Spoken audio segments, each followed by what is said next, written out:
Adam Tanner, What Stays in Vegas, The World of Personal Data, Lifeblood of Big Business.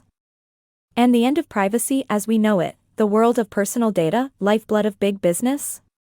And the End of Privacy as We Know It.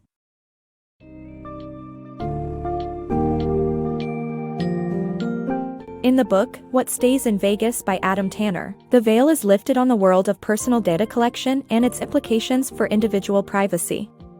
In an age where social media, big data, and personalized marketing are ubiquitous, personal information has become the lifeblood of big business. This book delves into the transformation of Las Vegas from a city of vice and secrets to a hub of data collection and targeted marketing, with particular focus on the role of casinos, loyalty programs, data brokers, and controversial data gathering techniques. As you dive into this book's summary, prepare to gain insights into how personal data is harvested, analyzed, sold, and used to create incredible profits for both private corporations and the government, all while potentially jeopardizing our privacy.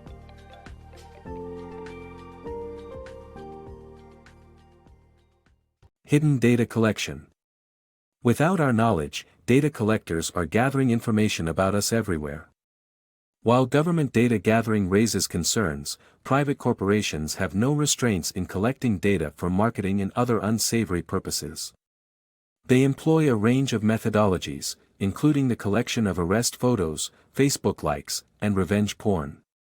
The book delves into the implications of this insidious and invisible data collection, revealing the darker side of the big data age. Las Vegas transformation. The aftermath of September 11, 2001, had a significant impact on the Las Vegas tourism industry. As a result, Las Vegas rebranded itself with the famous slogan, "What happens in Vegas, stays in Vegas." This mindset became ingrained in the city's culture and attracted tourists to indulge in their lifestyles privately. In conjunction with the rise of big data, systematic data gathering is now pervasive in Las Vegas, making it less private and more profitable.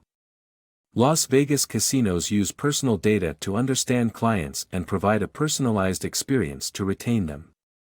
Gary Loveman, a former Harvard Business School professor, played a major role in the city's transformation with his expertise in customer loyalty and data analysis. Despite facing opposition from traditional casino employees, Loveman's focus on data and analysis led to fruitful results. By identifying the winning percentage returned by slot machines, Loveman helped refocus Caesars from building luxurious properties to harvesting personal data. While there are concerns regarding the unauthorized use of personal data, the benefits of using it to improve customers' experiences outweigh the risks. Loyalty programs in casinos. Casinos have borrowed from the airline industry to create loyalty programs that encourage customers to share their personal information in exchange for rewards. The early loyalty programs had no electronics, making it difficult to identify their most profitable customers. As electronics became cheaper, scannable electronic cards became widespread. Data brokers gained information about people by collecting the electronic clues people left behind just by living a regular life. Casinos began to store and correlate customer data, using modeling to identify key data such as when customers were likely to return. Harrah's, in particular, calculated that loyalty programs could anchor customers more firmly in one casino.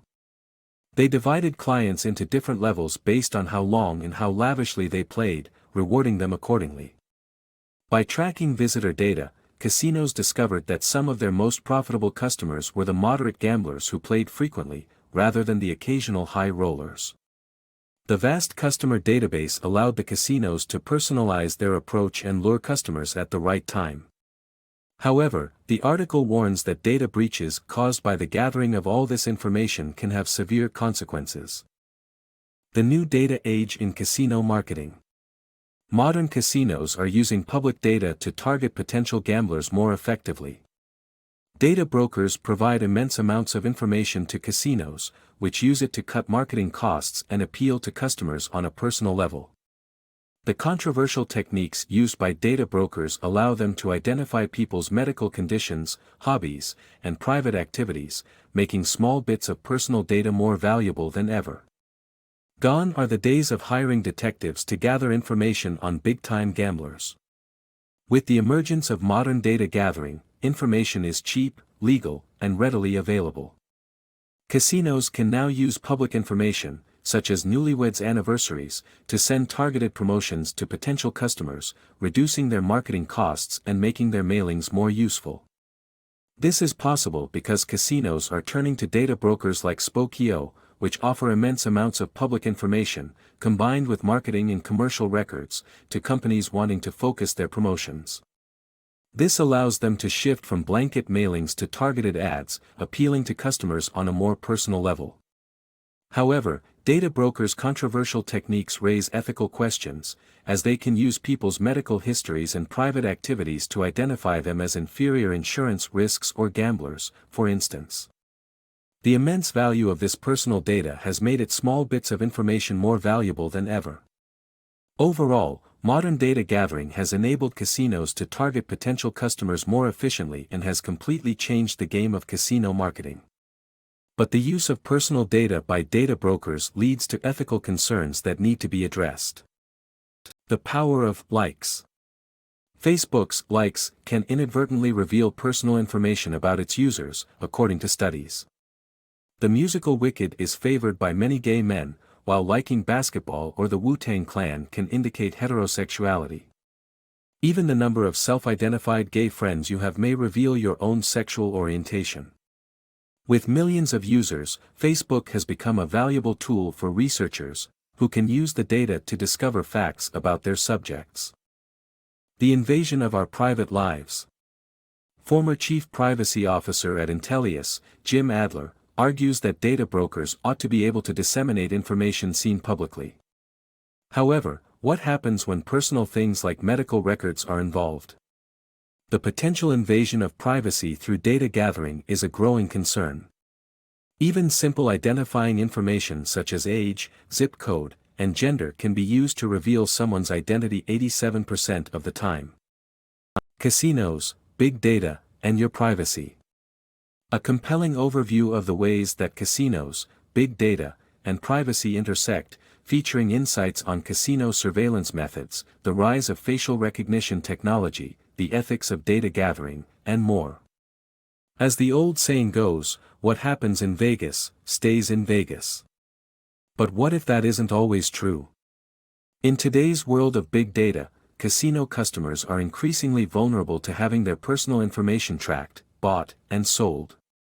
From surveillance techniques to facial recognition technology, the methods that casinos use to gather data are becoming more advanced and invasive.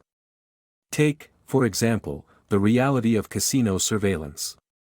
While most gamblers and casino workers are honest, the sheer amount of money in play means that surveillance officers must be on high alert for signs of cheating or other foul play.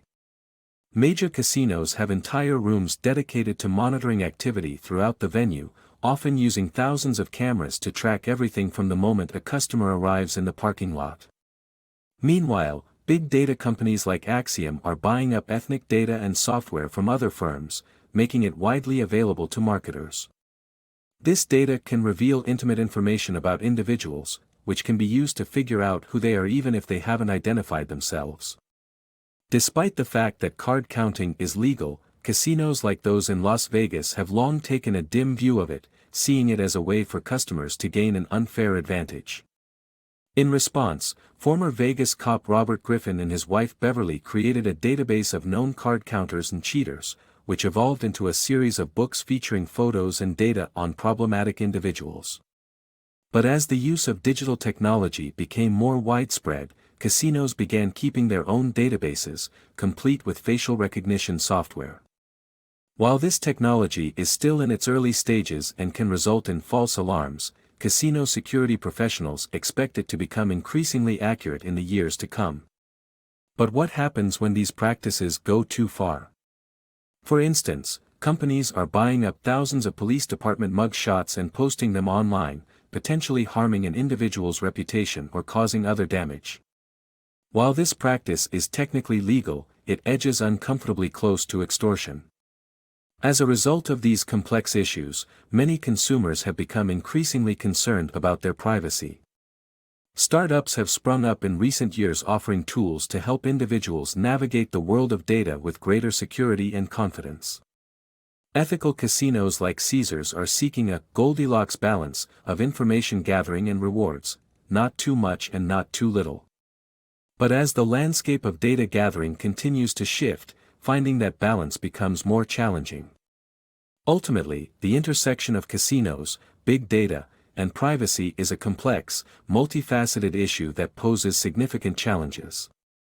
However, by staying informed and aware, consumers and casino operators alike can take steps to ensure that everyone's personal information remains secure. Navigating personal data in the modern world. In the 1990s, businesses emerged to help people manage their personal data and privacy in a data-hungry world. Edward Snowden's revelations of government data collection increased people's interest in managing their own data. Companies like Personal.com pay people for sharing their data, while Reputation.com helps balance negative online reviews with positive ones. FileThis provides a secure location to store personal information. Some major data collectors support government regulation of their industry, with the goal of people knowing who has their data and what is being done with it. People should have the choice to share their data and businesses should be transparent about their data collection practices. Shifting business models may offer users free services for sharing their data, or paid subscriptions with no data sharing. Overall, people are becoming more aware of the amount of personal data being collected and stored and are seeking more control over their own information.